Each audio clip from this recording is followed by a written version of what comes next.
If you mix Donald Trump with Forrest Gump with the Spice Girls with Gaius Julius Caesar, you get an eccentric monkey man who made billions of dollars off schemes and scams, and the wildest biography of Minecraft history. This is Bogey 95. This all takes place on the Stoneworks Minecraft server, the only place where you can build a real empire, so join today at play.stoneworks.gg. Like many new players, Bogey 95 joined the world of Eldham as an ambitious guerrilla man. He has a real-life background in theater, acting, and politics, the right personality to draw crowds and gain influence. His story begins here, in the nation of Aristios, with the province of Sanctus in crisis. This little squatter town he arrived at recently had most of its active players killed off and depopulated, so Bogey's bright charisma gave the town a new breath of life. Soon people were rallying around him, and he remade the town as his homeland of Krugmar.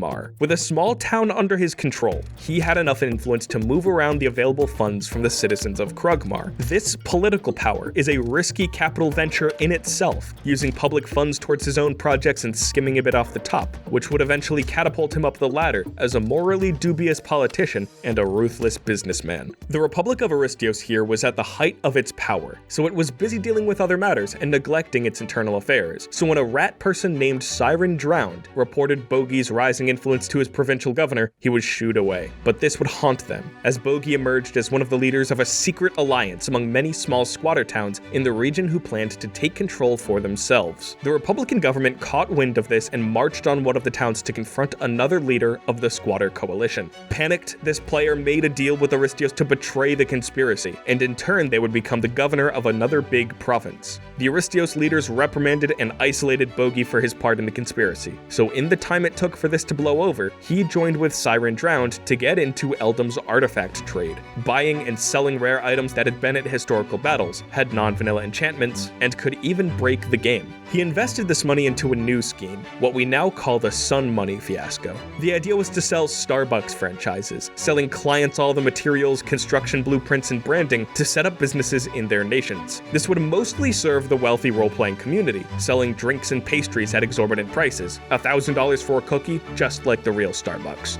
Bogey, X-Strawberry, Siren Drowned, and Beansy would sell these package deals for $50,000 each. That was until Beansy went around to people claiming that he was the owner, raising $2 million in investments and running off with all the money. So one of the victim investors, Dudley, slapped Bogey with a lawsuit seeking $4 million in damages. But Bogey was friends with all the nation leaders that were bound to these kinds of contracts. So after 2 months, Dudley just gave up on the trial and Bogey faced no consequences. In Bogey's summary statement after the proceedings were dropped, he claims, quote, "I love corruption!"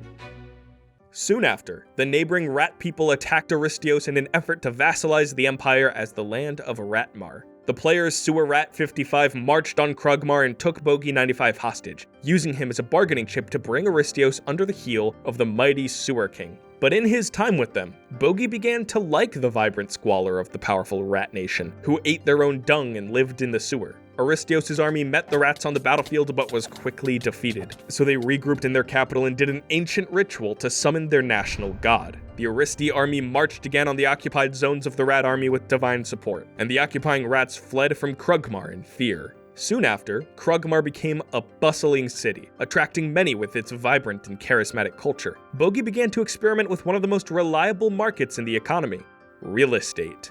Both inside and outside of Aristios, he would find newly abandoned towns, raid them with a group of people for all their loot, claim them under his company of Krugministan, and sell off the land deed to the highest bidder. Now, Aristios' republic was quite unstable, due to both internal divisions and competing regional powers like the Vatican City. Its rising eastern provinces like Krugmar were all monarchist and chafed against the nation's republican leaders, so they conspired to overthrow the republic and return to their old imperial ways. One player leaked this conspiracy to the Senate, who dragged Bogey in front of them for questioning. But player the real chairman argued in his defense, saying that he was just a lowly anarchist, and the real problems were the puppet master provincial governors like Azraels and Siren Drowned. So they let Bogey go. But the Republican government tried to stamp down on this fermenting rebellion by outlawing monarchy in the provincial governments. So Bogey met with the eastern leaders, the real chairman, Azraels, Danir, and Siren Drowned. They all agreed that the only way they could reform the empire was to write a new constitution and secede. So the next night, they served the Republic with their divorce papers, who in turn called a panicked emergency Senate meeting and immediately collapsed apart. Bogey was now at the head of the Kingdom of Sanctus, and he tried to convince everybody to rename it to Krugministan, cause isn't that funny? But they wouldn't bite. At this point, Bogey and his people tried to set up a market in Krugmar, but the venture did not turn a profit except for when his friend, Gaming Derp, used it to buy and sell new players as slaves. Great! So to raise funds more reliably, he and his posse concocted a scheme where they would go around Eldham to find abandoned ships, just sitting in the shallow seas outside of nations' borders. They would hijack them, bring them back to Sanctus to refurbish, and then sell them to the nations trying to build up their navies, racking up a good $500,000. Side note, but Bogey has told me he literally reads Wikipedia articles on scams and considers how he can do them in Minecraft. Real Saul Goodman behavior. Does this steaming pile of crap scream payday to you, huh? As all this happened, Bogey's relationship to the rats saw Sanctus integrated into their sphere of influence. With the collapse of the Aristi Republic, the identity of Aristios was effectively ceded to the eastern provinces. The leader Azraels jumped on this and worked with Bogey to reunify the eastern provinces as the Empire of Aristios under an elected monarchy. But when the time for the election came, Azraels supposedly rigged it, and then stripped Bogey of all his leadership positions so he could not contest his power, and he was relegated to a lowly citizen of Krugmar once again, where for months he would wallow in isolation. But he still had powerful international friends in the rats. When King Azraels became inactive, Siren Drowned stepped up to de facto run the country, giving most of the duties directly to Bogey. And with this, of course, he had access to the funds of the entire nation. But his position was extremely unstable. He was the right-hand man of a guy from another nation who was de facto running Aristios in the king's absence. Not to mention that the people in Aristios were extremely sectarian and had a history of betraying each other on a whim. So, to ensure his influence and the stability of his nation, he launched into a campaign to help officially integrate Aristios under the regional linchpin of the Ratican. But at that moment, there appeared a wildcard. The heir of the original founder and emperor of ancient Aristios, Otto Alea, leading an army back upon his ancestral homeland to keep it from falling into the deceiving claws of the rats. Otto rallied much of Aristios to rebel from under the Ratican influence. He approached the leaders demanding the town of Krugmar be disbanded, and showed them a document filled with forged signatures, supposedly ratifying his support. As tensions rose, this is how their diplomacy went down. I want to see physical fucking signatures. All of them. If there ain't it, we're fucking done here. You can eat my fucking ass. Bogey, I have 40 fucking million in the bank. Yeah, buddy, guess what? Me too, you dumb fuck! You are fucking dead!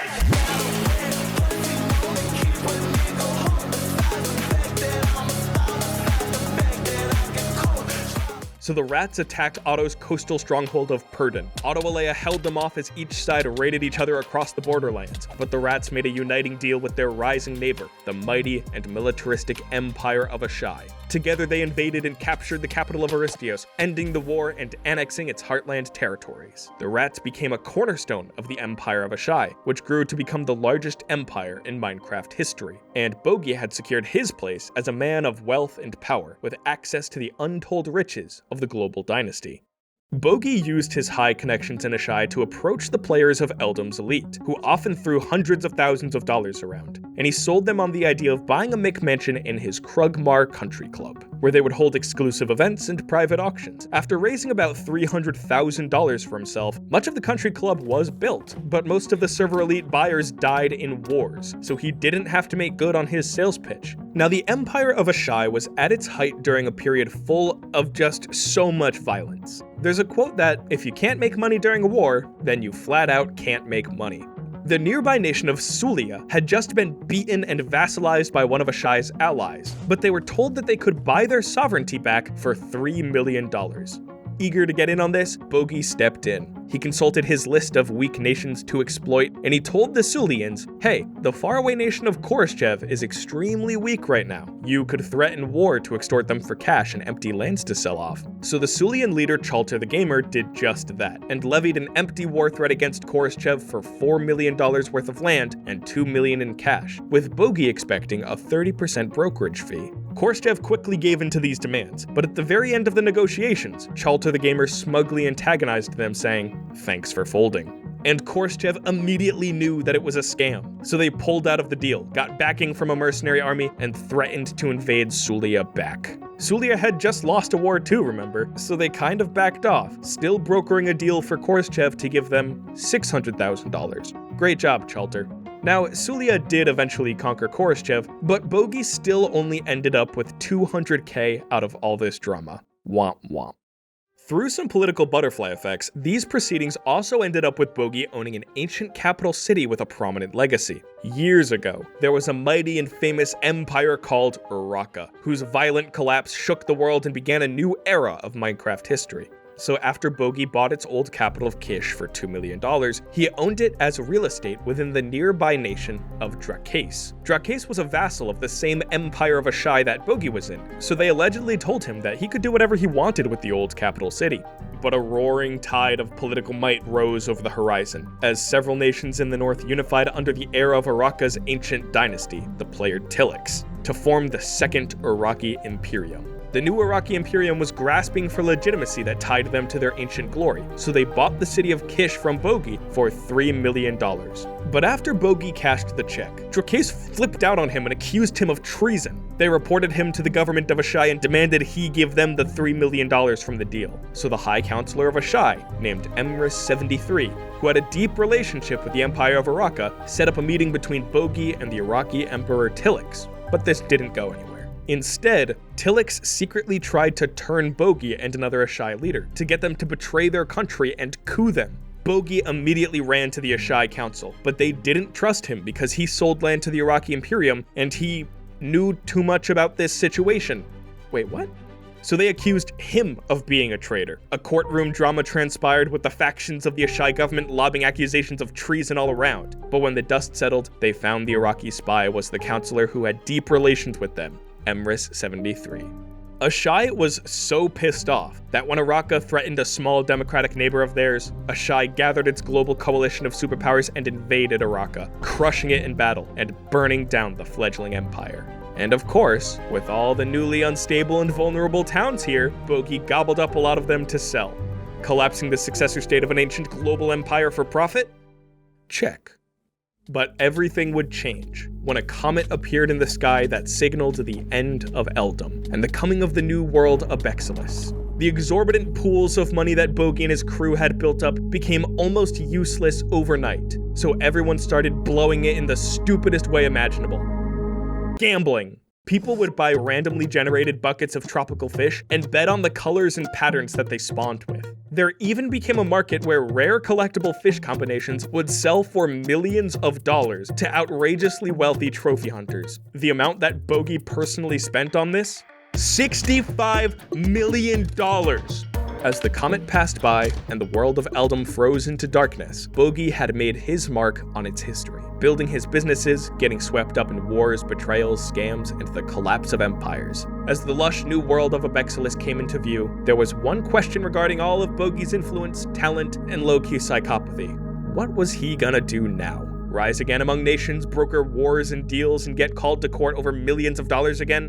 No. All that excitement was out of his system. He was going to be a cult leader. In the newly settled world of Abexilas, Bogey's friend Coffee Likes You once created a chat prefix branding her as a Bogey fangirl and screaming in chat, "Donate to the Bogey Fund! Donate to the Bogey Fund!" Because it's funny to raise money just to pad the pockets of the server's richest guy. And that collected about $180,000, enough for most players to start and run a small country. Well, as often happens, the joke took off, and they actually created a Bogey Fan Girls club, with Bogey as the charismatic leader, of course. But instead of exploiting this personality cult for all sorts of crimes, they just became really tight friends with rules and initiations to partake in this exclusive club, developing a token system for in-game favors, and where Bogey distributes loot and artifacts among its members. And it's all done with the goal of wacky shenanigans, holding an auction where they sell artifacts worth millions, holding extremely high-stakes blackjack games, and for some reason, spending millions of dollars to build a giant elephant named Krungo. But all that pales in comparison to his greatest accomplishment yet. He kept on krugging. The world of Abexilas would eventually spiral out of control into a world war, with a prophesized messiah that would rise and destroy the imperialist empire of Solj. Bogey stayed out of the direct fire, but he and his fangirls would hold protests to litter battlefields with cake and wood shovels, proclaiming that they were Kruggin for peace. And if you don't know what Kruggin is, then you ain't Kruggin. One of his fangirls, the pumpkin player Living, was arrested by Solj after burning a giant effigy of their war leader. The Soljan leader Rapid Fire 323 held a public execution for the rowdy protester. The Kruggin for Peace movement showed up to protest the execution, but Solj dropped a dripstone spike on Living's head and split it open, where somebody gathered the scattered, gory pumpkin seeds from it. The Soljan army then boxed them in and indiscriminately slaughtered many in the crowd. At Living's funeral that night, they shared stories and held speeches while burying one of their own. The fangirls called for Bogey to rise as the Messiah, to be the peacemaker that would destroy the evil empire of Solj, and hesitantly, he accepted them and embraced the prophesized title of Messiah. But as the global war raged on, and every side committed all sorts of atrocities, Bogey and his friends were swept up in the violence. His friend Terrador was attacked for supplying cakes to the Kruggin protesters. Solj attacked and subjugated the new rat nation of Aratus, displacing the fangirls Siren Drowned, Beardicus, and Commander Plant. This pushed fangirl Notch Rules to start a civil war among his mercenary group Aragatha, which stood their ground against the Soljan invaders in the Battle of Dawnfear City.